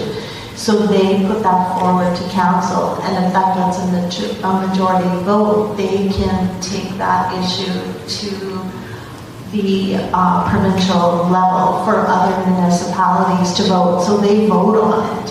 So there's bills that provincial municipalities all vote at the UBCM. It is the government in charge is NDP, so there is a NDP framing. I can add a little bit to UBCM. So it's Union of British Columbia Municipalities. All regions and municipalities are represented. And I had the opportunity to speak with the president for UBCM, particularly around this housing legislation a couple of weeks ago. And she agreed with me that there's a groundswell of mayors and councillors who are opposed to it for the effect on the community. She petitioned the provincial government to kind of rethink it. UBCM is normally the place where traditionally the province has gone to seek the advice and feedback of municipalities before they enact something that would affect them. I went to the one this year for my first time. It was less than a month and a half before all of these legislations were put into draft. housing minister was there, the minister for municipal affairs, the premier was there. There was no engagement on any of this forthcoming with anybody. As far as I know, there was some municipalities that were engaged. Some certain elected officials on those municipalities were engaged, and they had to sign a non-disclosure agreement. It was under cabinet privacy. It couldn't be released until after the legislation.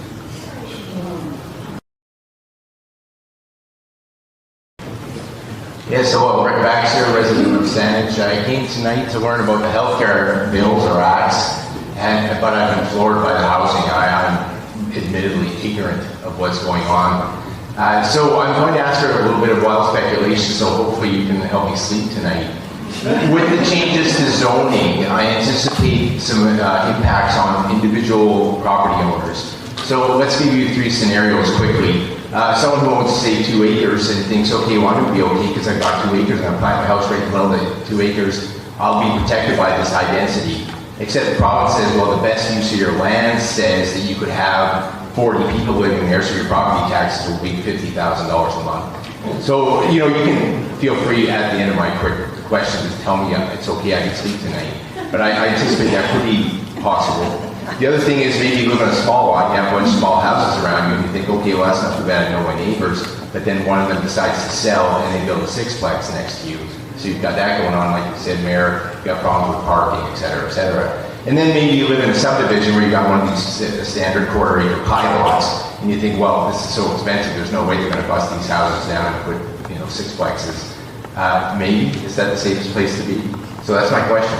Roll together, answer who will. Thank you.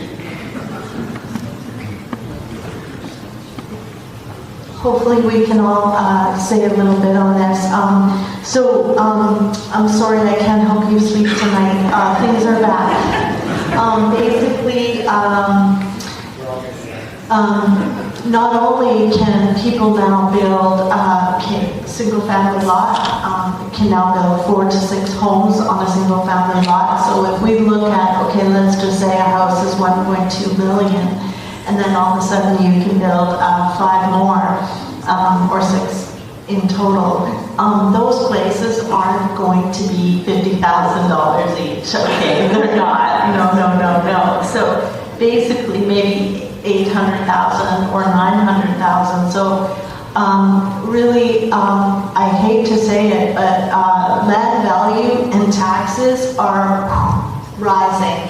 Okay, when I said that there was no consultation with the public or the wider, there was no investigation, as Mayor Sid Tobias could really speak to. There was no cost analysis of the deficiencies in infrastructure that are needed for under the roads, for everything, for all of this density. And like another speaker mentioned, these will be subsidized in part by the taxpayer.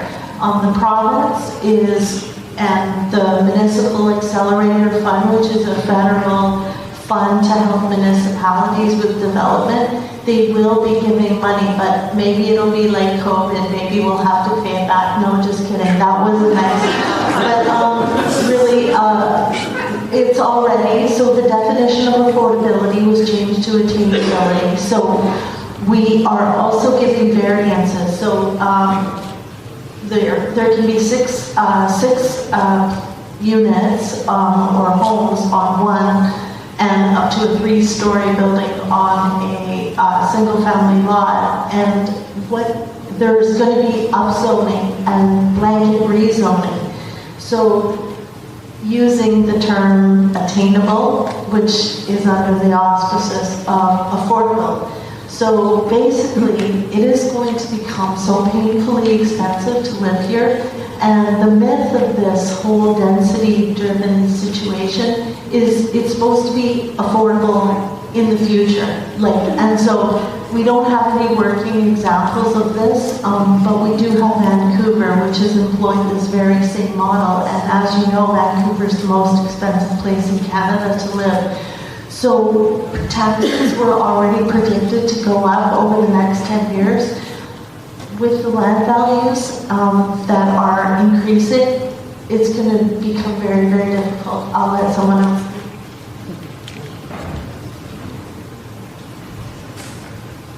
Yeah, I think the cult of density is a cult and nothing else. It benefits real estate speculators only, and those involved finance, banks, credit unions, etc.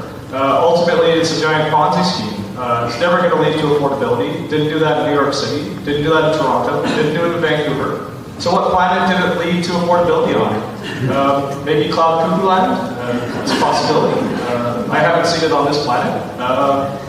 Actually, Singapore might be the only vague example of something approaching affordability, but they have a completely different system of government. It's nothing like anyone's trying to do here. But generally, it does not lead to affordability. It certainly will not lead to affordability in market-based systems, which is what we're in. And most stuff constructed is market-based construction. So, they're all pretending with sort of, bluffing, really, that it's going to be a bunch of affordable housing, but none of the housing going in, or, a very small percentage of the housing going in is affordable. So the old Latin saying was cui bono, who benefits? Look whose profit margins are benefiting, and we'll see whose interest it is. Isn't it in your or my interest to have run out of water and not have any trees around and live in some sort of Blade Runner-esque future? I don't think anybody wants that unless they're benefiting from it financially, which is a lot of players. So ultimately, I end up just having a picture of a herd of sheep and then going, "Get the herd!"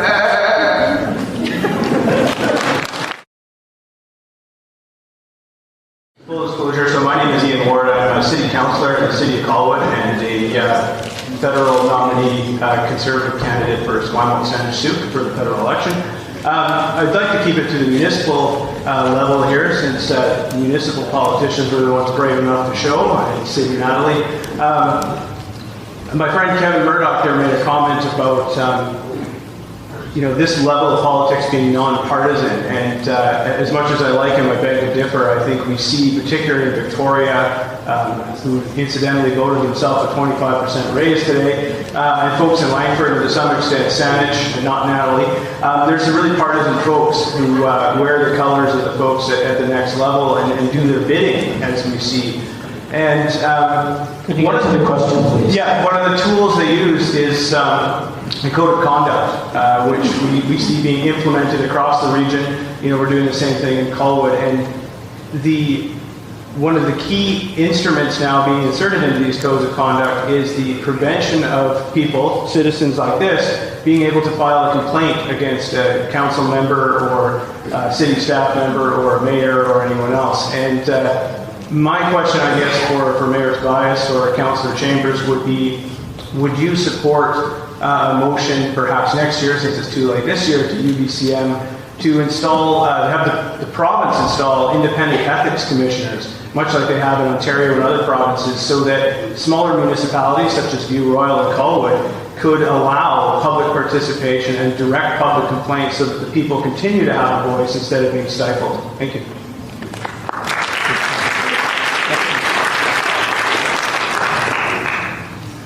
Thanks, Ian. Great question. I don't think it was a planned question either. CRD just voted for a code of conduct. It's important that folks follow it. When I was in the military, we had to sign on, not by choice, something called unlimited liability, which means that any decision I've ever made in my military career, I can be hauled back in court for the rest of my life. There's no statute of limitations to it. And I, for one, even though I've already signed up to be a politician, I would sign that today as a politician. And I think any reasonable politician that we should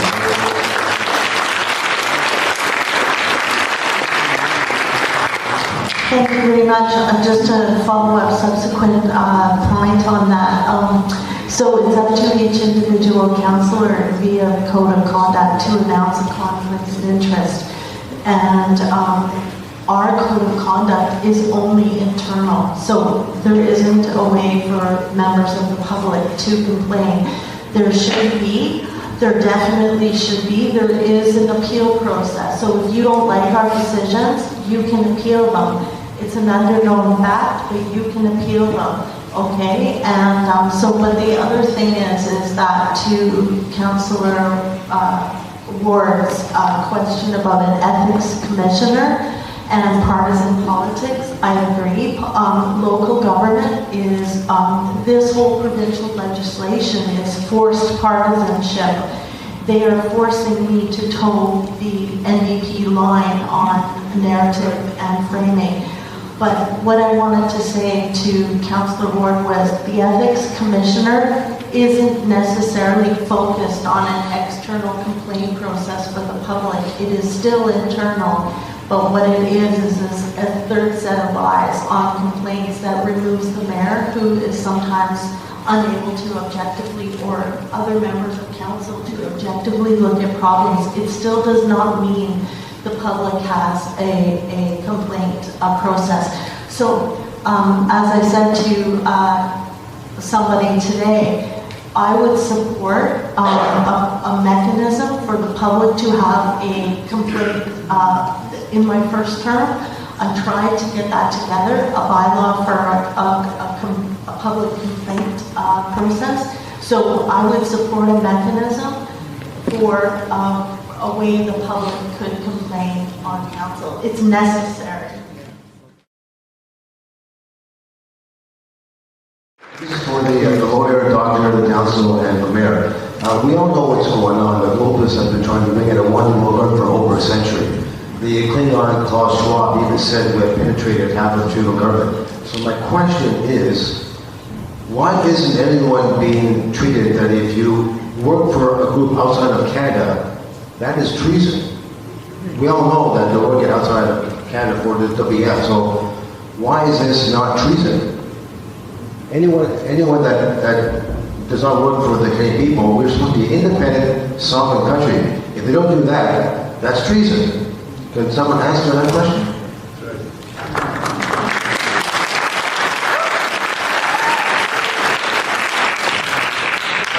That's a really good question, and I think what has happened with a great deal of money behind it. If you look at us adopting some of the neoliberal tactics that the corporations have come up with, they have rooms of people dedicated to subvert and influence because it's worth money, a lot of money. Sure. Right. So I think that having that feeling, and you use the word treason, which is very strong, and being an ex-soldier, I certainly feel that, and it is. And I think Sasha said how delicate democracies actually are.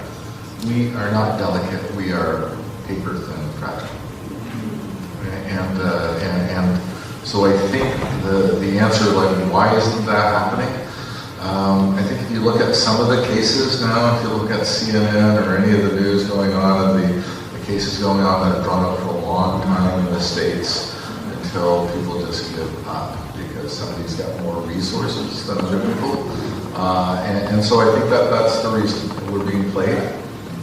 It is very hard to detect, and Sasha, I know I've worked with him for quite a bit, has gone crazy trying to piece things together because it's that hard. There's nothing obvious.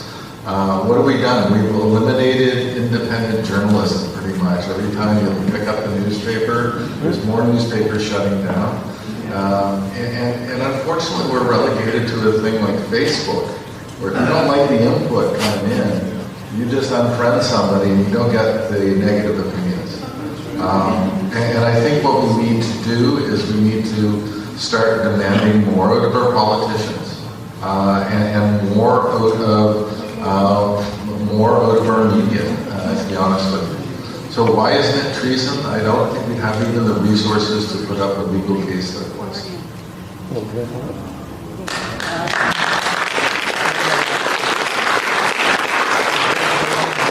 Can I just say something regarding this, the idea of being a traitor? I think we kind of see this in the upper echelons of our country and institutions and so on, that people seem to have betrayed us. But I think that really the answer, just like we're here tonight, meeting as a group of really we're the grassroots of Canada. And I think that really the idea of traitors, are we traitors to ourselves? In other words, do we stand up for ourselves, for our own sovereignty when the chips are down? And so I think this idea of a traitor is a good one, because being a traitor to yourself is probably worse than being a traitor to your country. And for us, that's where we can make change, because we can start to stand up for ourselves. And if we stand up together, and as you saw in that little meme I put up there, then we can make changes that will go all the way up to our politicians. But I don't think we're going to get a saviors and then come down from the top. It has to come from the bottom. It has to come from us.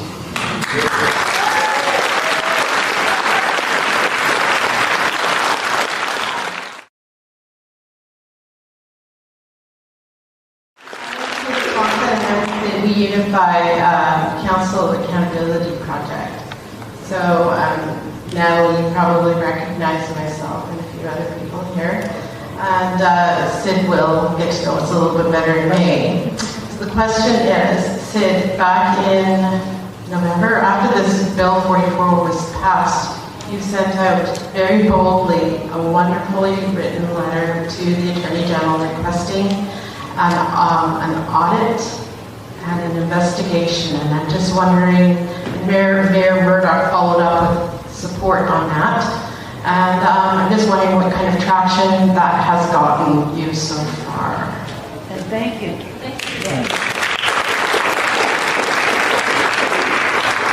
Does anybody recollect in the news recently there was a fiasco in Ontario, as there normally is, around the green belt, right? They wanted to start developing on the green belt. The Auditor General in Ontario had the power to go in as the legislation was going through and actually start the investigation before the legislation was passed. So I wrote, and what they requested is my wording was ironically exactly the same wording that was requested the Auditor General in Ontario. And it was focused on a value for money audit, meaning that, so if you get this money, where's the money going? Who's going to pay for infrastructure? Is it being downloaded to the municipalities? Are there any kickbacks? There were criminal charges, of course, that ran in Ontario. Our law in BC is a little bit different. Our Auditor General does not have the power to investigate legislation under the House's review. So it had to wait until after the legislation was passed. So I'm about to rekindle that discussion with our Auditor General now. What my hope is of this is, like, it's not probably going to change the current legislation, right? We don't have the power to do this. What I do hope it does is hits the media before the next election. That's my hope.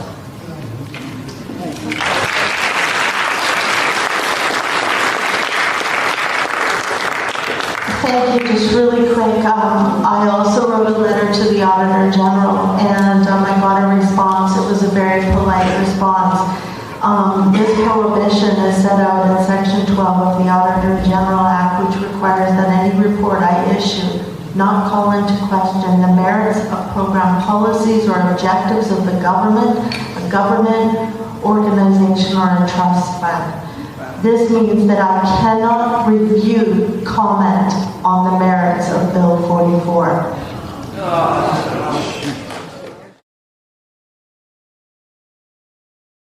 Solutions, and so I'm asking for some information about that and how what we can actually do. So, for example, when you're talking about Bill 36, there was sections where, on the slides, they were identified where they came from, like where you could look it up, and also it was highlighted, the important parts of it, and I didn't get that in terms of those last 3 bills. It's not clear to me. I mean, this is all new stuff for me, and I'm still very confused by it, and I'm overwhelmed by it, and I'm here because I want to be here. Most people I know in my life don't want to be here. They don't want to be here, and if there's some way that you could help me communicate to them in a way that it's like it boils it down to what the danger is and where does it say that, so that, in other words, I can't plow through pages and pages of stuff, and neither can they. So that's my, yeah.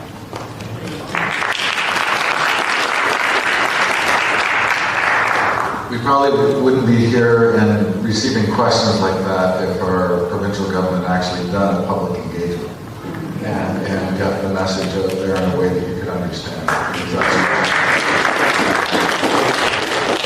I've had to read through it, and what I did is, when this came out, I organized the last public hearing in View Royal as a bit of a tongue-in-cheek crack at this is their last opportunity to actually get together as a community and discuss this.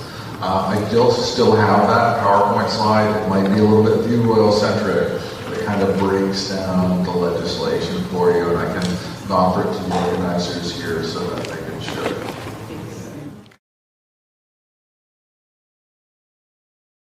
I'm Alison Culbert. I have two quick questions. First, on the health front for Dr. Stephen Malthouse, and then for Mayor Sid Tobias. And I know that when governments bring in legislation, successive governments, even though they complain, often don't hold things back. But I am kind of an optimist, so what I want to know is, on the health front, is it possible that a new federal government at some point in the future could pull us out of the WHO? Because it was saying that member states are obligated to follow the protocols, or member communities or countries. But if in a future government we no longer want to be a member of those 194 countries, would we be able to pull out and then no longer be obligated to follow those guidelines?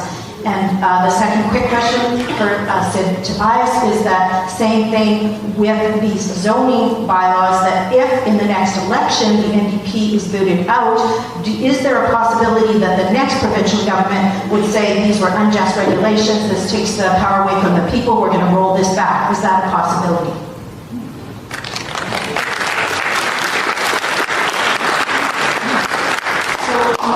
I'm not totally familiar with all the provisions of the operating provisions, but apparently there is a 6-month period after the pandemic treaty and the regs are ratified for a country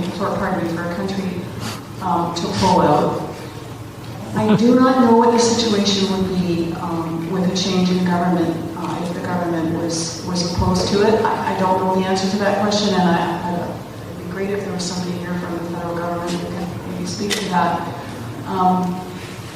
As to the Conservative Party, I don't know what position, and I've been a little bit out of touch, and if anybody else here knows, please speak up. I don't know the position that Pierre Poilievre is taking. I do know that Leslie Lewis in the Conservative Party has been, and if you can Google it, you can see what she's written on her website. She's raised a lot of concerns similar to the ones that I've heard from the UK politicians, and so she's speaking out about it. And I've also contacted the People's Party of Canada, the PPC, and I haven't been able to ascertain that they've got any position on it. So that's kind of an unsatisfactory answer. I don't know how we would be able to pull it. Surely we could figure out a way if there was a new government, but I don't know.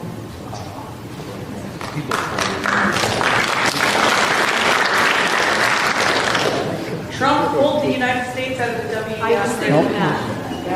Yeah. So it is possible to have the right institutions. Sometimes it's okay to just say no. Yeah. Anything made in law can be unmade. Yes. Yeah. Hey. One of the things that I was used to being a chairman in NATO is that, and I'm not sure if it applies to the WHO or not, was that a certain country could have reservations, right? And that would be listed on that bill that government did not agree. So I'm not sure if that applies to the WHO or not, but I think if it applies to bullets and bombs, it probably applies to medicine.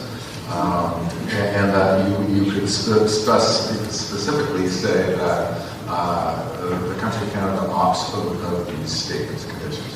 The political will there, I'm not sure. Wanted to address the question on housing. Thank you for the question. That was a good one. Is that the challenge is when you opt zone, a property on a map, it's almost impossible to downzone, right? Because if I'm buying that with the interest of developing that into an apartment building or something, because hey, it's right by a bus stop, I can put 10 stories here, downzoning it would be problematic because now you're looking at potentially a loss for the investor. So even though you could, through regulation, it might be impossible to do in kind of reality. So there are probably places in Saanich as well. I know we have them in View Royal, where a developer has come in and said, I want to do this thing, goes through public hearings, we rezone it, and they don't develop it. Council then, unless they put conditions on it, can't then turn around and downzone it unless they've got a really big bill for utilities.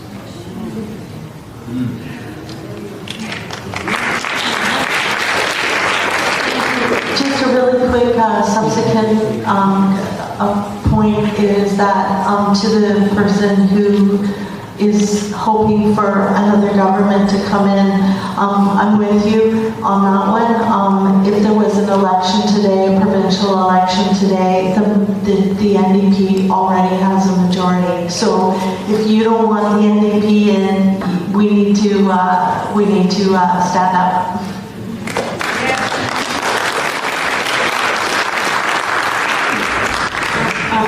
With respect to the provincial government, I do know that the BC provincial government is opposed to Bill 36.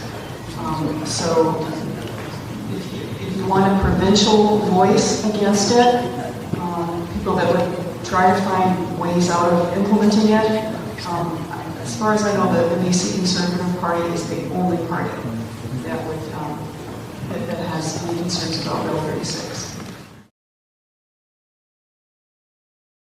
My name is Corey, and it just ties in with the question that you had a minute ago about provincial versus municipal. Leverage-wise, where we're at this point in time, given that all of your power just got sucked out the window, basically, is what I'm hearing, is all of our will and effort and energy best spent on campaigning for the next provincial then, and just like not putting energy into the local right now, would you say?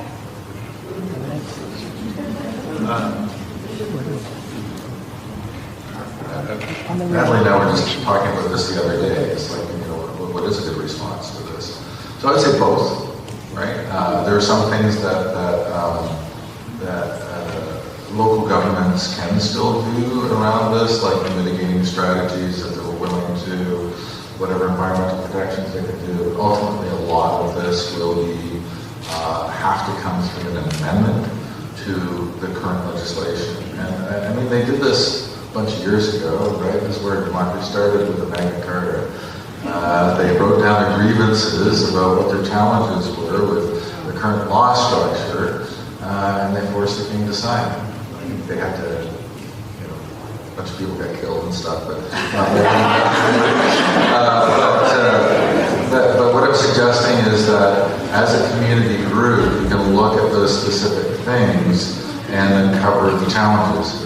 As this lady presented, we don't even know what the specific things are that we should be concerned about, that we want changed, right? Because it is a bit confusing. So I would start as a group and probably highlight those things that are concerned to you, and then do your political shopping and say who is running that is willing to support these amendments, because that's what I care about. That's my thought on it. Just one subsequent point. This is my opinion and my read of the legislation. We were building housing fast enough. We were put on a naughty list. The province has overtaken a great percentage of our jobs. Okay, we don't have public hearings on local zoning anymore. I, Councillor Chambers, consider this a demotion, a punishment. And I believe that the province has overtaken us. Personally, I do not believe that I have put forward a notice of motion at the last meeting that the topic of council remuneration be forwarded to the Finance and Governance Committee, because we no longer, so you know how you're banned from public hearings? My job has changed too. What I will be doing is I will be given I don't want to say the word, it's like a menu, choice A or choice B. I'll no longer be using my brain. Because choice C will be called out of order. So my job is going to be very much tailored into the narrative and the framework of the province. So, do you get what I'm saying? And it's encouraging everyone to get involved. I think we've, over the last many, many years, we've been very comfortable, we've had a very good life, and we haven't really gotten involved very deeply in our communities. Our municipalities, our mayors, our councillors here are asking us to step up and get involved. Know what's going on in your community. Go to the meetings, find out, and this is how you can make a difference. We thank you so much for coming. We'd like to see so many more for the next one. So, thank you.